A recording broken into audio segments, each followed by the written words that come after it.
He was just a quiet retiree, everyone said. But standing at his grave, 300 soldiers all told the same story. How a 20-year-old sergeant in 1974 saved 47 of his brothers single-handedly, and why he never told anyone about it for 50 years.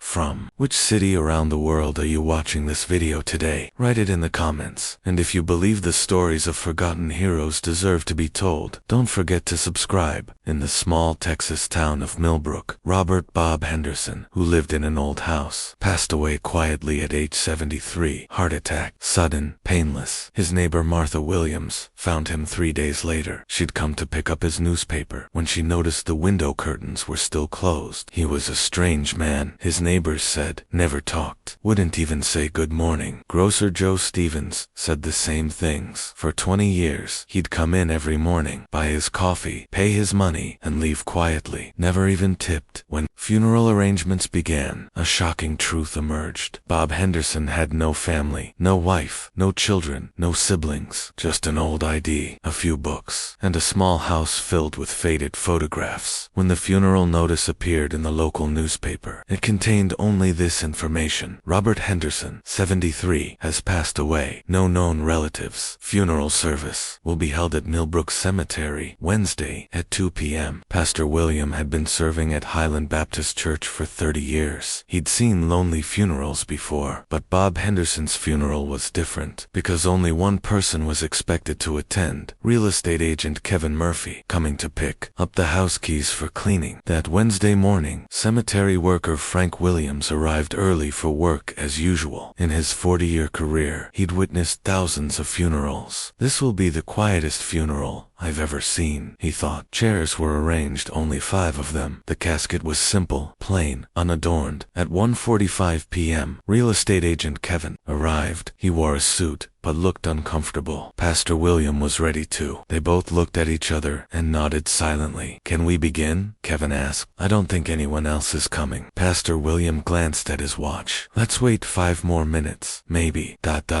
Then they heard a sound in the distance. Not car engines. Footsteps. Regular rhythmic footsteps. Marching. Frank Williams lifted his head. With 40 years of experience, he recognized that sound. Military marching. But who were these people? Who knew Bob Henderson? The first soldier entered through the cemetery's main gate. A young lieutenant, uniform spotless, posture straight. Then another soldier. Then another. Each walking silently, with measured steps. Kevin Murphy couldn't believe his eyes. What's happening? Who knows this man? But the soldiers kept coming. 10 soldiers, 20 soldiers, 50 soldiers, all from different ages, different ranks. Some young lieutenants, some experienced sergeants, some elderly generals. But they all shared one thing: respect and sorrow in their eyes. Frank Williams was amazed. "I've been doing this job for 40 years. I've never seen a funeral this quiet yet this crowded." When the soldiers reached the graveside, they stood in perfect rows. None of them spoke. They just waited silently, hands clasped behind their backs, eyes on the casket, standing at attention. Pastor William didn't know what to do. I wasn't expecting this many people. I prepared a short service.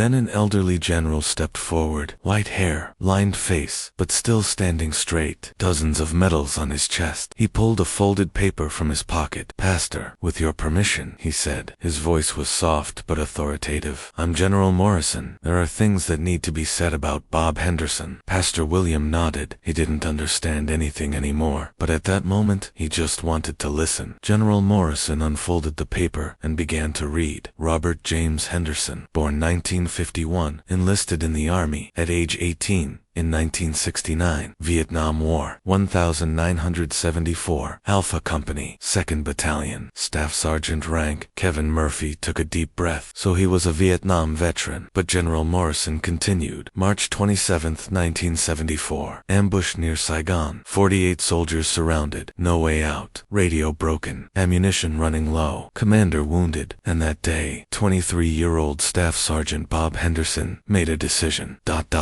Double quotes. The silence in the cemetery deepened. 300 soldiers held their breath. Henderson crossed enemy lines alone, wounded 3 times, but didn't turn back, brought reserve ammunition, carried the wounded one by one. In a 12-hour operation, he saved 47 of his brothers. We only lost one that day, and that loss was Bob Henderson's sacrifice that he never talked about. General Morrison folded the paper. We tried to give him the Medal of Honor. He refused. We gave him a Bronze Star. He returned that too. I just did my job, nothing more, he said. And for 50 years, he never told this story to anyone. Frank Williams felt his eyes welling up. We lived in the same town for so many years. We never knew. Because that's who he was, said General Morrison. Real heroes don't raise their voices. They just do what's right and live quietly. Pastor Williams stepped forward. I was his neighbor. We lived on the same street for 20 years. We never talked, but now I understand why he carefully raised the American flag every morning. A young lieutenant stepped forward. Sir, I'm Lieutenant James Parker. I serve in Afghanistan. I never met Bob Henderson, but being here today is an honor for me because he represents our tradition, our values. Without him, many of us standing here today wouldn't be here. Another soldier added, after returning from Vietnam, he never complained, never said whether he had PTSD. He just lived quietly, worked, and continued to serve. Kevin Murphy was now ashamed. I only came to get the house keys for cleaning. I never knew him. If I had known. Not knowing is normal, said General Morrison. That's how he wanted it. But you being here today matters, because Bob Henderson's story isn't just ours. It belongs to all of us. The funeral service began. Pastor William gave a short speech, but the most moving moment was when 300 soldiers simultaneously came to attention. No one had given an order, no one had organized it, but they all placed their hands over their hearts. At the same time, as the casket was lowered into the ground, General Morrison spoke one last time. Bob Henderson, you saved us, but never expected anything in return. You lived quietly for 50 years, but today, your silence is broken, because true heroism is never forgotten. After the funeral ended, soldiers came one by one to place medals, flowers, and American flags on the casket. No one spoke, but everyone's eyes were filled with tears. Frank Williams was the last to leave. He stood alone at the graveside, holding a carnation. Bob Henderson, he whispered, I've worked here for 40 years. I've never seen a funeral like this. You were a true hero, and we never knew. That night, local news channels reported 300 soldiers attended the funeral of a Vietnam veteran living in Millbrook. The townspeople never knew the hero who lived among them for 50 years. The next day, a small wooden sign was erected in front of Bob Henderson's house. A hero lived here. Staff Sergeant Bob Henderson, 1951 to 2024. The man who saved 47 lives. While cleaning the house, Kevin Murphy found a small box in the bedroom closet. Inside were photographs from Vietnam, letters, and 47 small pieces of paper. Each had a name written on it. 47 names, 47 families, 47 saved lives. At the bottom, there was a handwritten note. I did my job, nothing more. They went home. That's enough for me. This story teaches us this. Real heroes live among us, but we don't notice them. They live quietly, never complain, and never talk about themselves. People like Bob Henderson put their lives on the line for our freedom, and in return, they only ask for silence. But sometimes this silence must be broken. Sometimes their stories must be told. If you know someone like Bob Henderson, write their name in the comments. Share their stories, because real heroes must not be forgotten. Remember, silent heroes are always around us. You just need to pay attention. If you liked this story, don't forget to subscribe. We're here for more forgotten hero stories.